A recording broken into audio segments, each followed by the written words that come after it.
Hi, everybody. My name is Neil Thompson. I'm the founder of Teach the Geek. It's an online platform for science and engineering professionals. The first offering of the platform is a public speaking course called Teach the Geek to Speak.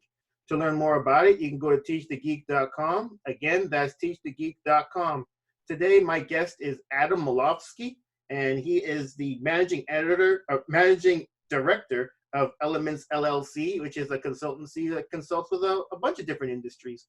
So I'm really interested to find out more about his job as a managing director, and maybe even find out about his previous stops and what he's done before, and then of course public speaking, because that's what we're all here for. Welcome to Teach the Geek Interviews, Adam.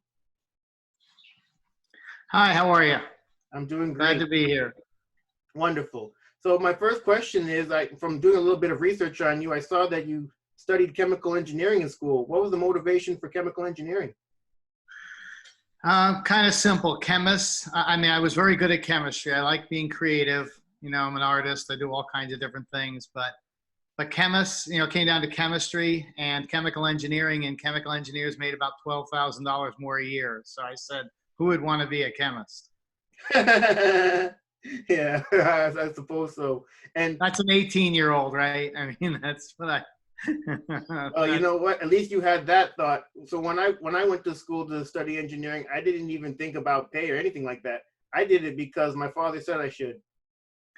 Yeah, my father is a PhD organic chemist. He went to Caltech undergrad and PhD University of Washington, but I was surrounded by all of his colleagues, right? He ran a global R&D organization, a new business development organization. So I had already had more advice than I probably ever wanted to have as an 18, 17, 16-year-old. But it really came down to, the other thing really was, they'd say chemists were dreamers, but engineers got it done. And so, you could become a chemist after you were an engineer, but becoming an engineer after you're a chemist was probably never going to happen. So yeah. That's a little more color as to why I went into engineering. And not only that, but this is something I figured out after the fact, but engineering is actually a pretty diverse. Well, it can open a lot of doors, surprisingly. So people often think that. I would agree. I picked chemical engineering because I had to take a little mechanical engineering, a little electrical engineering. I had to take physics. I had to take chemistry. I had to take some material science, right? I was required to take some business classes, right? I was required to take a whole bunch of different things. And, I ended up actually, enjoying all of that. So yeah. Anyway, for sure. That's a little more color. Yeah. My wife inadvertently set off the alarm. Sorry. Oh, okay, no problem. From doing a bit of research on you, I also saw that you got a PhD. What was the motivation for that? Well, again, let's go back to 18 to 22 years old. I actually, way back when, saw, all my father, all his colleagues, everyone who was a senior executive and a successful senior executive had a PhD. All right. And obviously I was in chemicals. And I also got most of the way through an MBA. 2 young children interfered with my completing that. I think my wife thought I was having a lot of fun out there at night, taking classes with my friends and getting a drink afterwards. And, that probably didn't go over well while 2 babies are home screaming. So I didn't quite get through the MBA. I think the idea was to take my education to its farthest limit. The bottom line is, and a lot of engineers don't necessarily know this, especially undergrad engineers, when you get a PhD, they pay for your master's degree. They usually give you one for free. Whereas if you go for your master's degree, you have to pay for it. And I remember when I actually made this decision, went to school, I'm in my PhD school doing my coursework, which got you your master's. And this kid next to me was complaining about his expenses. And I said, what do you mean? He goes, I'm having to pay 25 grand for this master's degree. It's really tough. He said, that's funny. I'm actually getting paid 25 grand to get my master's degree. It's like, you're paying for me. Wow. And then that guy looked like he had a mental or an aneurysm or something happened to him. Yeah, so I always give that advice is, because what you could do is, if you passed your PhD exam or you didn't pass, you got your master's. But even if you decided you didn't want to continue with your PhD, you got paid to get your master's. So why wouldn't you do that? And they don't tell you about that, right? When you're in career counseling or applying to school or anything. And it's kind of a little known secret. So keep that in mind. Yeah, even if you have no intention of getting the PhD at all, you say you're going to get the PhD. You go through it, fail out of the PhD exam, and you have a master's, and you didn't pay for it. Right. I know, that's hilarious. No loan, no nothing. No nothing. Now all the professors out there are going to hate me, but you have to put on a good act, right? Now I got my PhD and I got through about 3/4 of my MBA, and in the end, the world ended up becoming my teacher right after that. I mean, you can get all the education you want and still be kind of an idiot. The question is do you add value? Do you accomplish something? Do you make an impact? Yeah, for sure. So now I'm a consultant and I'm a speaker, and I do startup companies. I do all kinds of different things, and I did that by really moving into a lot of different disciplines. So once I started working, I spent my first few years as a process chemist, developing new materials. But after that, what I started to do was basically take every single job that I could that was not an engineer. So I did financial analysis, I did production management, I did sales, marketing. I went into a lot of different functions, technical service, and the idea was that, I worked in manufacturing. The idea was to build empathy for all the different functions in an organization. And that sets you up also to become a leader, right? You know where everyone's coming from, you know what they're dealing with. Then I worked in a lot of different industries. So I worked in fresh cut produce, baked goods, candy, airplanes, automotive, medical devices, building and construction. And then you start to see what's common between them all and what's not common between them all. And then you see how people conduct themselves in the various industries, what are the different technologies, how they solving problems. And that eventually led to my ultimate career, which is really about innovation. Okay.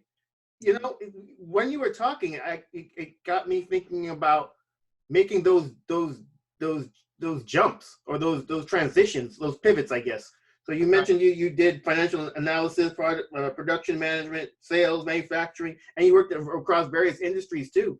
I find a lot of times what happens with people is they start off with an industry and they start off with a certain aspect of that industry, and it's really difficult to move out of it because people want to hire you based on what you did before. So how were you able to navigate that and moving throughout? It's interesting, and I know this leads ultimately to public speaking, but communicating is a critical thing. So what I began to become cognizant of is what I was actually doing. So I'll give you a very simplistic example. I spent a lot of time developing coatings.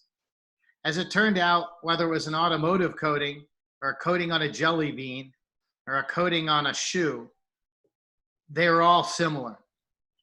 Coating on a baked good, on a Doritos chip. And I started to take that when I would look at a job in another industry, I'd say, hey, I'm really simplifying here. Mr. Dorito guy, he goes, well, you do automotive coatings. What the hell are you doing here? I said, that's a good question. I like Doritos, but I'm going to bring to you a whole host of technologies and capabilities from another industry that's had to solve the toughest coating problems in the world and bring that to bear in Doritos. So I'm not going to bring you the same old, which if you hired more people from a potato chip factory or a Fritos factory, or even maybe pie coatings, you might get adventurous. I'm going to come from a totally alien world and look at things with a fresh perspective, but with a deep technical understanding that you want as well. And after I did that 2 or 3 times, but also moving around in functions, then people began to realize, all right, this guy, I was able to communicate more and more effectively. Here's what's common across these disciplines, and this is what I can deploy for you in this new industry. This is what I can deploy for you in this new industry and this new function. And, it was important. I didn't stay anywhere more than 4 years, 3 years. I really didn't want to do that because then I'd get pigeonholed and it'd be hard to get out. And the knowledge from prior jobs wouldn't stay fresh. So I just kept moving around until I started my own thing. And it's what got me all my opportunities, ultimately doing my first real big startups and being given a bunch of money. And, I have to say, though, the food stuff was the most enjoyable. When I moved into that, they said, you need to learn the food industry, because I knew nothing about it. So they sent me to the Paris Food Show, which is about 12 football fields in size. and I gained 12 pounds in 7 days. I had to buy sweats to go home, but that's the ice cream pavilion was particularly fun. I'm sure it was. You know, and again, when you were talking and you mentioned getting pigeonholed, so that's why you didn't stay anywhere more than 4 years. Even having, I suspect that when, especially with people that graduate with a STEM degree and have a PhD in that degree, they tend to get pigeonholed in R&D or product development. When you had your, it depends on how again, it's communication. So when you get your first job, it's your job to get to know you, but it's your job to learn a lot. I tell young graduates, go, and this is even, a PhD or an MBA, said every week you should have lunch with 3 new people in 3 different functions. Every day, breakfast. You should be talking to lots of different people.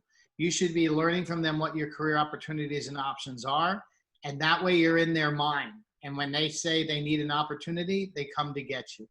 And so my son has a young lady friend. She's a chemical engineer. And what's kind of cool about her is she talked about marketing and did everything I just said. And after 2.5 years of being an engineer, they said, we're moving you to marketing. You said you want it, you got it. And so she's in technical marketing.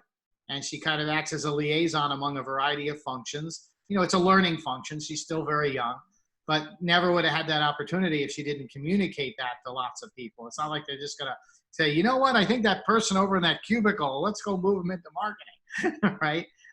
You have to put yourself out there and be comfortable and learn to talk to people and express yourself and be comfortable in your own skin. And I always tell people, what do you got to lose? You have nothing. I mean, you're in your job, you're an engineer, you go get lunch. I mean, what could go wrong? If you're worried about that, pick other people to experiment on first, who maybe aren't very important people. And as you get used to talking about yourself, right, and giving the pitch about yourself, asking questions, interviewing like you are today, listening carefully, guess what? Eventually someone's going to say, I like that person. I know they want to move over here. I'm going to give them a shot. Yeah, you're absolutely right. And when it comes to that kind of thing, you kind of have to be your biggest advocate. Because, I mean, if you're not going to do it, who else? You can't really expect other people to do it for you. I think that's and then that gets to another piece of advice I tell younger engineers and any professional. That every single job that no one wants to do, volunteer for it. You'll be perceived as the person to be depended upon when things are tight and things are difficult. It'll be a great learning opportunity. So when your boss wants someone to help and everyone else is turning their head, looking at the donuts, looking at the phone, you jump up and go, absolutely, I'll do it. Especially if you're young and you're single, or you're young and married but you don't have kids, right? Put yourself out there. Work 20 hours a week. Go on trips. Take job in another country, in another place, another culture, right? What have you got to lose? You have everything to gain, right? My son had a young friend who's a chemical engineer, who is an electrical engineer, but he really works in the chemicals field. And what was interesting is Terrence, he was a cool dude, right? He came from a very difficult background, but he just overcame everything. And he goes to this physician as a chemical engineering intern, and they were paying him like $20-something an hour, which was good money for a college kid. But they needed people to go repair the electrical stuff. I'm not an electrical engineer, so I can't explain it. That was deep in the bowels of the chemical equipment, right? And so they typically like the younger person because you could sacrifice them. If something went wrong, they get another one. But they paid $45 to $50 an hour. And if they needed overtime, you got 60 to 70. Terrence did that. He became known in the company as someone to depend upon. But when he left, his reputation had spread through LinkedIn and others who knew each other that he got to go work for Honeywell on their systems, right? And, the kid's making, $100,000 a year, and he's like 2 years out of college. Wow. All by communicating, all by then taking appropriate risks, putting himself into the jobs that no one else wanted to do. Even if it paid more, people were just scared. I mean, his thought was different. He was like, I came from hell anyway. What could be worse than where I came from? Yeah, I guess you gotta have to look. I guess he's a glass half full type of person. He is absolutely that person. Yeah. Yeah. So I know that you currently work as the managing director of Elements LLC, but from all the positions that you had before, what what's the biggest lesson that you've learned from them that have prepared you for the position that you have now?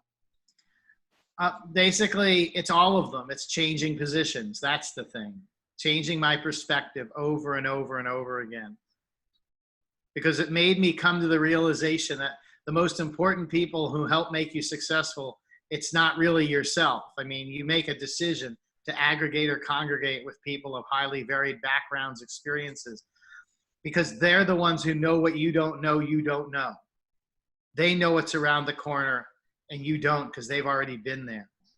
That's what's prepared me. So when I start new companies, we do all this innovation stuff, I run the company with a colleague, Steve Levin.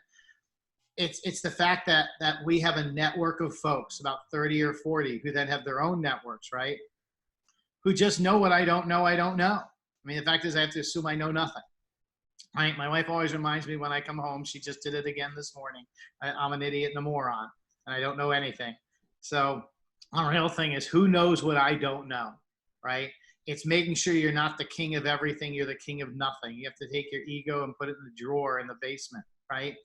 Because why would you want to retread ground? Why would you want to redo things others have done? What you want to do is explore new ground. And so all the experiences I've had, and I guess I have some talent at it, all right, if I have talent at something, it's being able to pull all those resources together and then develop the concepts in my mind, pulling a whole bunch of different seemingly unrelated ideas or thoughts to deploy it as something new in a new place. And if I hadn't changed all those jobs, I hadn't had all those highly varied experiences, I hadn't worked with all those different people, I wouldn't have realized how little I actually know. Does that make any sense? Well, that makes perfect sense. I mean, as a leader, what I find when I've led companies, my job is to get out of their way. My job is to provide people with the resources, support, help, guidance, allow them to make mistakes, right? Because usually we're not going to make a catastrophic mistake. And to make sure we involve the entire ecosystem. So not just within my organization, but all the stuff going on outside. One of my biggest pieces of advice I give managers and leaders as they get a little further on is never just talk to your customer. In fact, sometimes ignore your customer because they only tell you what's in front of their face. Instead, go to their customer. Understand what they want. And if your product can help your customer bring their customer something new, that's a big deal. Because what you've just done is de-risked everything by bringing them a customer. So when we painted cars, we came up with a new technology for painting cars that became a startup, Cirrus. I didn't talk to coatings companies in the beginning. It's a long story. We went to General Motors ultimately. First, we looked at can coatings, and we went to General Motors, their CTO who just retired, John Lochner. And he went, oh my God, if you can do this, it'll save us billions upon billions of dollars a year. Said, cool. So then we bring him to BASF, who didn't want to have anything to do with us.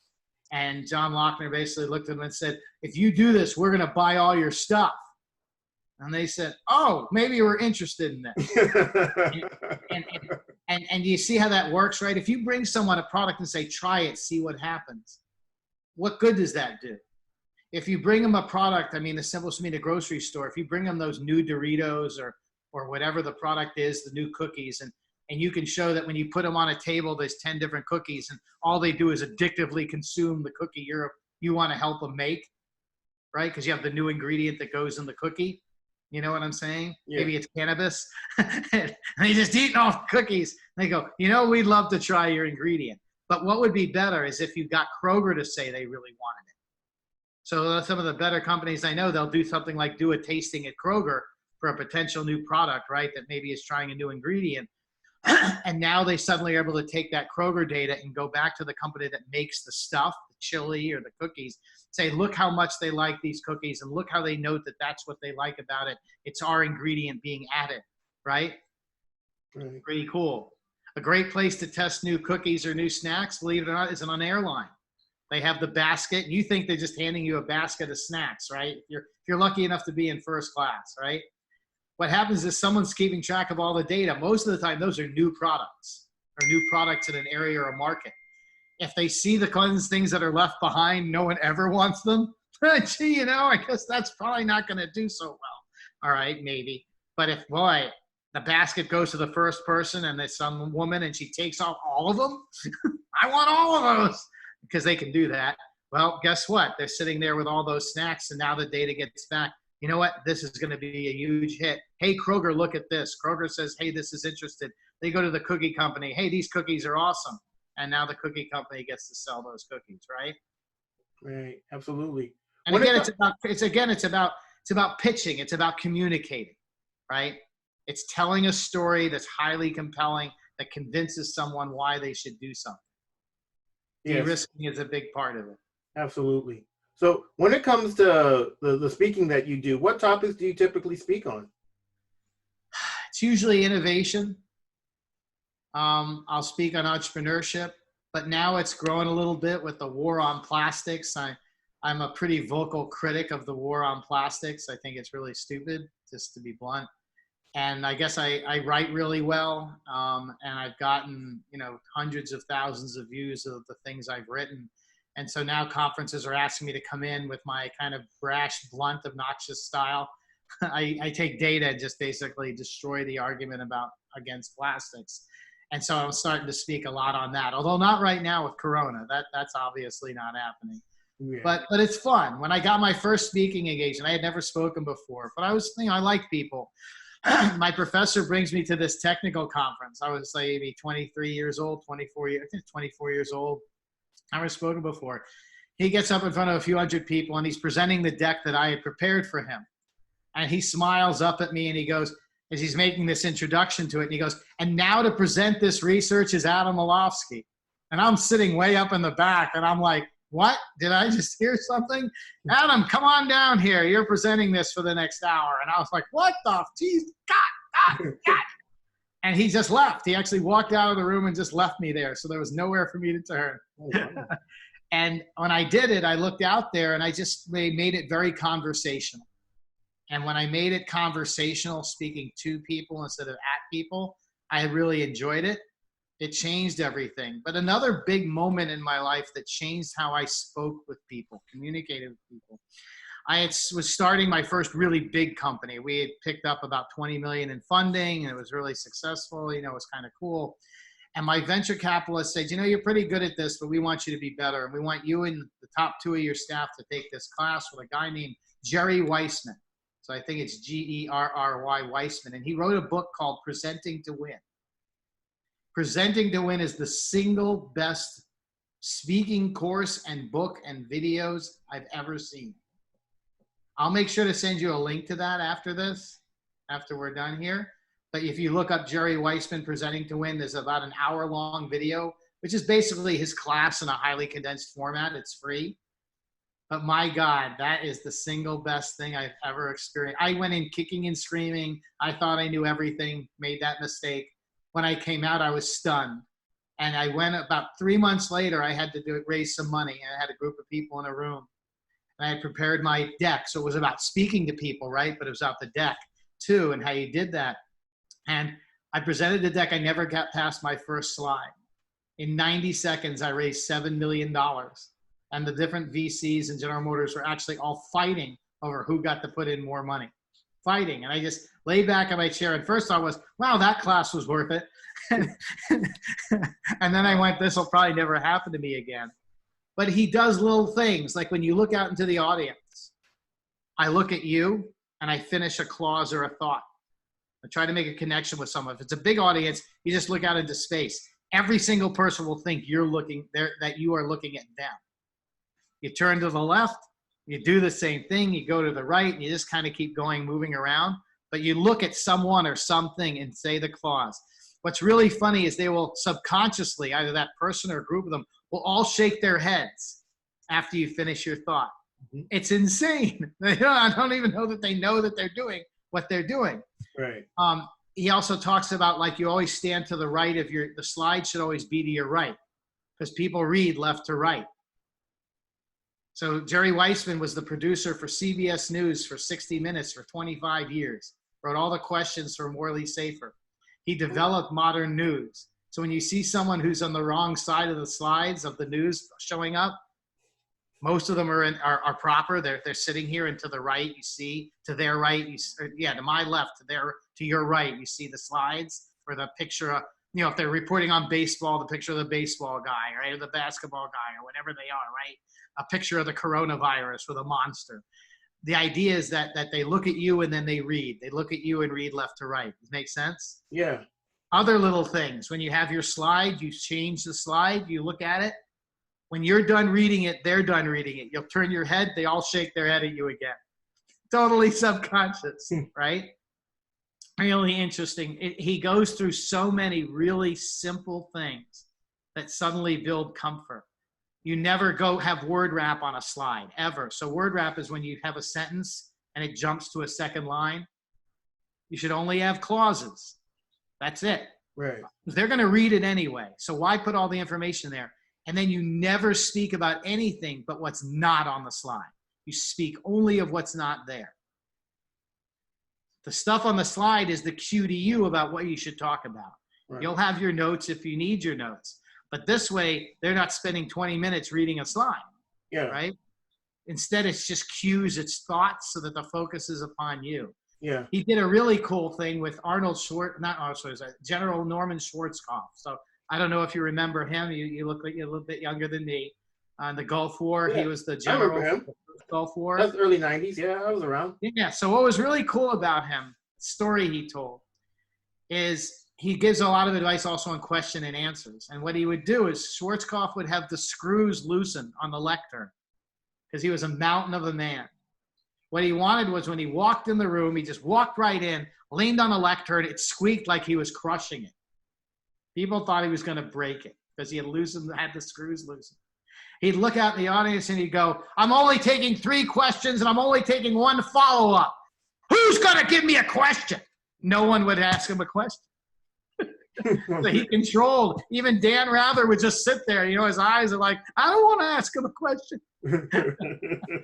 But what it was about was stating your objectives clearly, portraying great confidence, portraying command of the room. Does that make sense? Yeah, absolutely. You know, it's also sometimes stating the question back to someone. So what you're asking me is this, right? Or saying good question. You know, when you say good question, it's patronizing, right? And it's instead what you want to do is make sure, if I understand, you're trying to, and you're worried about this. You look at them and go, is that correct? They'll go, yes, that's my question. If it's not, they'll correct it. And then you can give an answer. It's engaging, right? Walk around the room. Never just stand there. Don't read slides. Don't read your own slides. Look at the cues. Walk around a bit. Make sure if you have something that you can walk around, walk into the audience. Shake someone's hand, ask questions. Another great video he has online is of Bob Dole versus Elizabeth Dole giving a speech at the, whatever it was, 1996 presidential or Republican National Convention. Okay. At the end of that convention, everyone thought Elizabeth Dole should have been the presidential candidate. Because Bob Dole's just kind of up there and he's like, my name is Bob Dole. Elizabeth Dole walks around, it was the speech before his. She walks around the whole crowd, introducing herself, talking about her husband, family man, you know, paralyzed partially in World War II, all this. But she was shaking people's hands, giving kisses to people she knew, giving them hugs. Totally different than someone just standing up there, right? Right. Connecting with people. It's when you publicly speak, those are the things. And so when I speak about the issues, I'm usually speaking about something I have a lot of passion for. So innovation, how it happens, the stories behind it, a lot of passion for it. Love asking folks questions. So I kind of set up a story and ask them about what they think is important, right? And the people get into it. They get excited. And so that's a little bit. Does that answer your question, kind of? Oh, no, that answers quite a number of questions. It's funny you mentioned when people say a good question. Because I'm always thinking, well, when you didn't say good questions, did that mean that was a shit question? Exactly. That's exactly right. Because what you're doing is just, what you're really doing is stalling for time. You know, what Jerry Weissman goes through is what's really going on in your head. And what you really should say is, you know, let me think about that for a moment. It shows that you're actually being respectful. And then you might say, so what you're really thinking about is this, or what you're looking for is this, or what you're thinking about is this. You're asking a question to them again, which is more respectful. They ask you a question. You say, okay, well, here's what I'm thinking then, right? And at the end, you can say, did I answer your question clearly? Right? Are you satisfied with what I just said? You know, is it helpful to you? Right? So. Yeah, absolutely. Is there anything else that you want to mention about things that you're working on, Adam? No, I mean, we do all kinds of transformational material science startups. So we're doing some stuff on how to sterilize surfaces persistently. So for months to years. So you constantly kill viruses or destroy viruses. They're not alive. Kill bacteria. We're also developed some new curing technology, all from everything I just described to you, where you can cure like an 84 by 84 by 84 inch cube of, say, Loctite adhesive or making a composite. We can cure that in less than a minute. So it's just poof all at once. So that's kind of exciting. And then we're doing some neat heating technologies. We can keep taking some technology from NASA for spacesuits, and we're actually can heat cocktail weenies, but we can do it with very low power. So you can have a battery or, you know, a cord-free thing to keep chocolate chip cookies warm. Sounds kind of silly, but where it really connects is stuff that probably you and I losing our hair aren't as familiar with, would be a curling iron. So, you know, when you turn it off, it's still warm for a while, even if it has an auto off. This stuff, when you turn it off, you can wrap your hand around it. It's cold instantly. Wow. So imagine an iron, a curling iron, a flat iron for women, right? Right. Imagine having something you cook with, and I turn it off, the heat's gone, and it's just cold instantly. Very safe stuff. So we're working on lots of kind of interesting, cool things. And it's all from having a career of moving through a lot of different industries, putting all these different things together, you know, being very not shy about speaking to lots of different people and asking lots and lots of questions and learning from all the people who know what I don't know. Wonderful. Well, how can people get in touch with you, Adam? You know, I'm on LinkedIn, so there's not many Malofskys, so that's easy. You know, you can email me at malofsky@elements.net. So you have my email. So it's ELEMENCE.NET. It's too many E's in that name. I figured that out afterwards, trying to spell it. But malofsky@elements.net. You know, send me a note on LinkedIn. I'm always happy to help people, especially kids that are in school, young engineers, young professionals. You know, I really get a kick out of doing that and helping other people, because I had no help when I was younger. Yeah, I'm not saying my father wasn't helpful, but you know, you talked earlier about that kind of guidance and career guidance. You're in college, you're at the end of high school, what should I do with myself kind of thing. And, you know, I think there's a lot more opportunities to help kids discover what their passions are and to translate those passions into either career options, hobbies, giving back to others. But there's not really that emphasis on passions in high school, and even less so in college. There it's more misdirected because there's no one to help you. And then you end up with a major that you can't get a job in. You know, yeah. There's a difference between a passion. A career is intersecting your passions, something you're good at that you can add value to, right? Right. Because I love baseball. I suck at it. That's not a career. Okay? But I'm really good at chemistry, right? And I love building and making stuff. Okay. I have a lot of fun doing that, and I get paid to do it. Wonderful. Well, everybody, that marks the end of another episode of Teach the Geek Interviews. My name is Neil Thompson. I'm the founder of Teach the Geek. It's an online platform for science and engineering professionals. The first offering of the platform is a public speaking course called Teach the Geek to Speak. To learn more about it, you can go to teachthegeek.com. Again, that's teachthegeek.com. Until next time, please take care. Thanks, Adam. Thank you.